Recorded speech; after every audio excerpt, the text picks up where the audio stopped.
କାହାର ଚକ୍ଷୁ ତାହାର ମସ୍ତକରେ ଥାଏ? ଉତ୍ତରଟି ହେଲା ଜ୍ଞାନବାନ।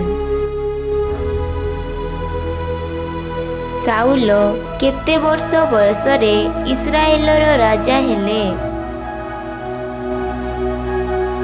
ଉତ୍ତରଟି ହେଲା 30 ବର୍ଷ। କେଉଁ ଛକରେ ସାଉଲ ଓ ଜନାର୍ଦ୍ଦନର ଶବକୁ ଫିଲିଷ୍ଟିୟମାନେ ଟଙ୍ଗାଇଥିଲେ? ଉତ୍ତରଟି ହେଲା ବୈଥଶାନ। ସଦାପ୍ରଭୁଙ୍କ ସିନ୍ଦୁକ ଫିଲିଷ୍ଟିୟମାନଙ୍କ ଦେଶରେ କେତେ ମାସ ରହିଥିଲା?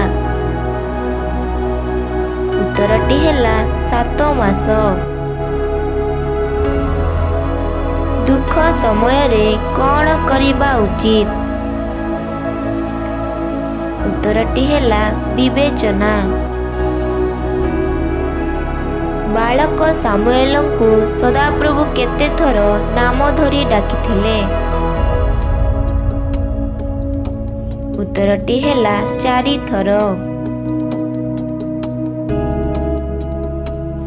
ସଲୋମନଙ୍କ ବିବାହ ଦିନରେ କିଏ ସଲୋମନଙ୍କୁ ମୁକୁଟ ପିନ୍ଧାଇଥିଲେ?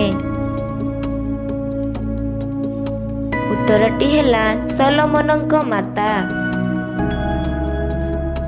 ସାମୁଏଲଙ୍କର କେତେ ଜଣ ଭାଇ ଓ ଭଉଣୀ ଥିଲେ? ଉତ୍ତରଟି ହେଲା 5 ଜଣ।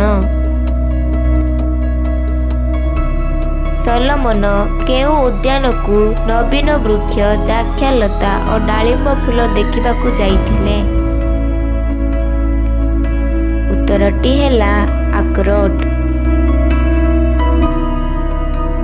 ସାଉଲ ଇସ୍ରାଏଲ ଉପରେ କେତେ ବର୍ଷ ରାଜତ୍ୱ କରିଥିଲେ? ଉତ୍ତରଟି ହେଲା 40 ବର୍ଷ। ସଲୋମନ କେଉଁ ସ୍ଥାନରେ ଜନ୍ମଗ୍ରହଣ କରିଥିଲେ? ଉତ୍ତରଟି ହେଲା ଜେରୁସାଲମ। କାହାର କୌଣସି କଥା ସଦାପ୍ରଭୁ ତଳେ ପଡ଼ିବାକୁ ଦେଲେ ନାହିଁ? ଉତ୍ତରଟି ହେଲା ସାମୁଏଲଙ୍କ।